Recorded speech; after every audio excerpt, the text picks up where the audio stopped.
जैन साहित्य को क्या कहा जाता है? आगम। जैन धर्म के प्रारंभिक ग्रंथ मुख्य रूप से प्राकृतिक भाषा अर्थात अर्धमागधी भाषा में लिखे गए हैं।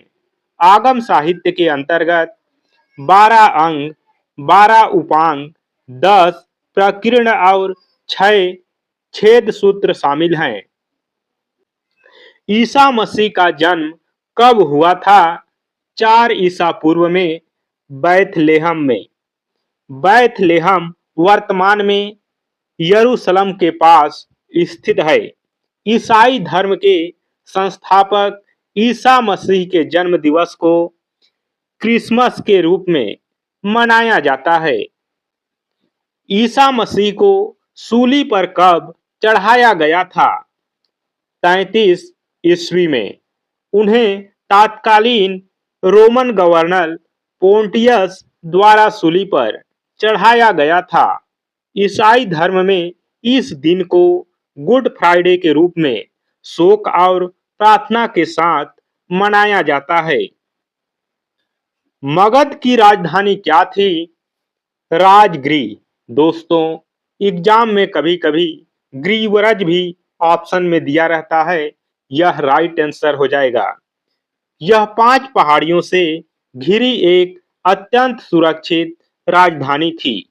बाद में शासक उदयन ने मगध की राजधानी को राजगृह से पाटलिपुत्र स्थानांतरित कर दिया था।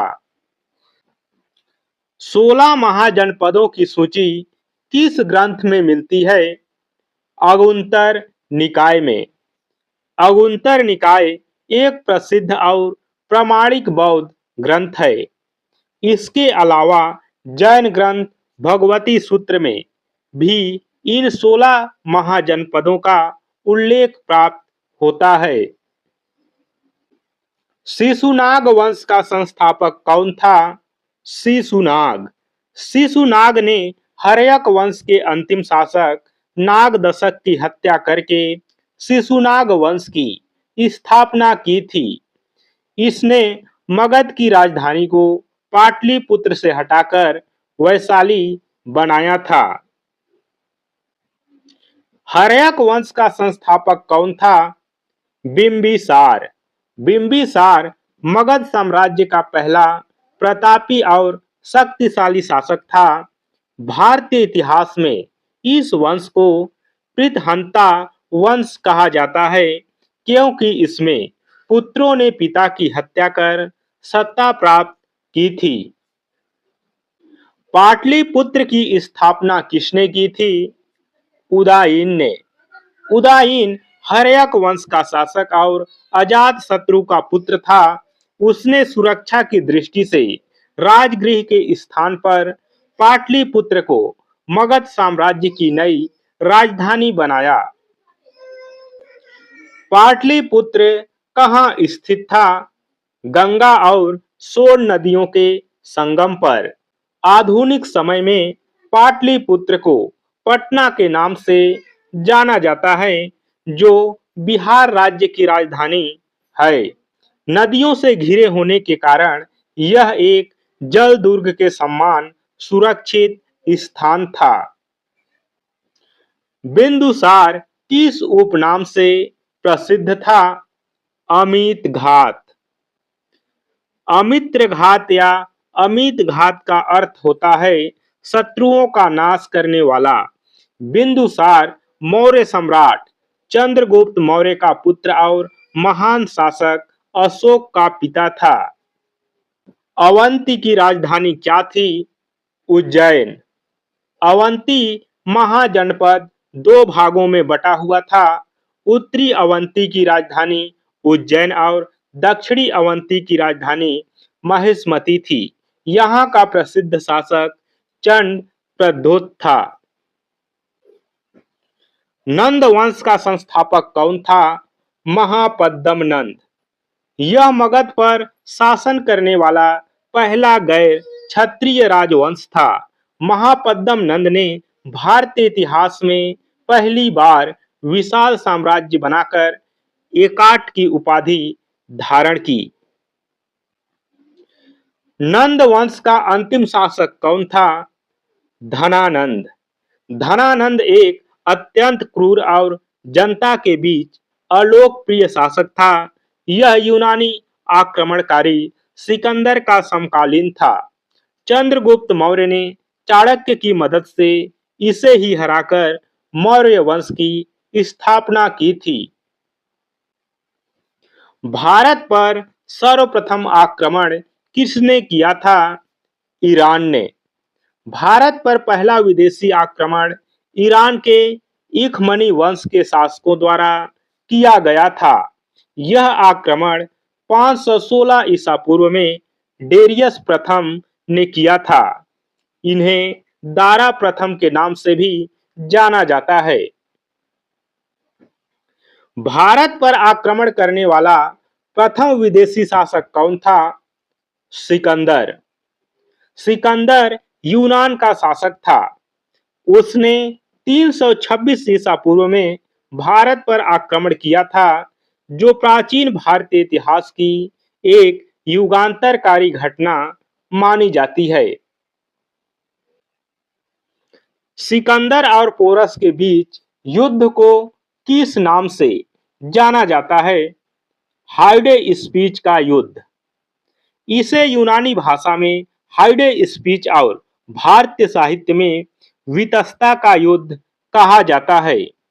सिकंदर विजयी हुआ, लेकिन उसने पोरस की बहादुरी से प्रभावित होकर उसका राज्य लौटा दिया। हाइडे स्पीच का युद्ध कहाँ हुआ था? झेलम नदी के किनारे। प्राचीन काल में झेलम नदी को वितस्ता कहा जाता था। यह ऐतिहासिक युद्ध 326 ईसा पूर्व में पंजाब के राजा पोरस और सिकंदर के बीच लड़ा गया था। सिकंदर की मृत्यु कब और कहां हुई? इसका सही आंसर है 323 ईसा पूर्व में बेबीलोन में। भारत से वापस लौटते समय मात्र 33 वर्ष की आयु में बीमारी के कारण सिकंदर की मृत्यु हो गई थी। सिकंदर का मुख्य सेनापति सेल्यूकस निकेटर था। मौर्य वंश का संस्थापक कौन था? चंद्रगुप्त मौर्य। चंद्रगुप्त मौर्य ने अपने गुरु चाणक्य की सहायता से 322 ईसा पूर्व में मौर्य साम्राज्य की स्थापना की थी। इसने नंद वंश के अंतिम शासक धनानंद को पराजित कर मगध की सत्ता प्राप्त की। मौर्य वंश की जानकारी किस पुराण से मिलती है? विष्णु पुराण से। प्राचीन भारतीय इतिहास में पुराणों का अत्यंत महत्वपूर्ण स्थान है। अन्य महत्वपूर्ण तथ्य गुप्त वंश की जानकारी वायु पुराण और सातवाहन वंश की जानकारी मत्स्य पुराण से मिलती है। सुदर्शन झील का निर्माण किसने करवाया था? चंद्रगुप्त मौर्य ने। यह झील गुजरात के सौराष्ट्र प्रांत में सिंचाई सुविधा के लिए बनाई गई थी। इसका निर्माण चंद्रगुप्त के प्रांतीय राज्यपाल पुष्यगुप्त वैश्य ने करवाया था। इसकी जानकारी जूनागढ़ अभिलेख से मिलती है। चंद्रगुप्त मौर्य किस धर्म का अनुयायी था? जैन धर्म का। जीवन के अंतिम समय में चंद्रगुप्त ने जैन मुनि भद्रबाहु से जैन धर्म की दीक्षा ली थी। इन्होंने श्रवणबेलगोला जाकर उपवास द्वारा अपने प्राण त्याग दिए। श्रवणबेलगोला कर्नाटक से है, संबंधित है और संलेखना विधि द्वारा अपने प्राण को त्याग दिए थे। चंद्रगुप्त मौर्य के गुरु एवं महामंत्री कौन थे? चाणक्य। चाणक्य को इतिहास में कौटिल्य और विष्णुगुप्त के नाम से भी जाना जाता है। वे प्राचीन भारत के प्रसिद्ध तक्षशिला विश्वविद्यालय के आचार्य थे। भारत का मैकियावेली किसे कहा जाता है? चाणक्य को। मैकियावेली इटली का एक प्रसिद्ध कूटनीतिज्ञ था जिसने द प्रिंस नामक पुस्तक लिखी थी। चाणक्य की अद्वितीय राजनीतिक और कूटनीतिक सूझबूझ के कारण उनकी तुलना मैकियावेली से की जाती है। चाणक्य का अर्थशास्त्र मुख्यतः किस विषय पर आधारित है? सही आंसर है प्रशासन और राजनीति पर। नाम अर्थशास्त्र होने के बावजूद यह पुस्तक अर्थशास्त्र से संबंधित नहीं है। यह मुख्य रूप से मौर्यकालीन राजनीतिक व्यवस्था, कूटनीति और राज्य प्रशासन के सिद्धांतों का वर्णन करती है। दोस्तों,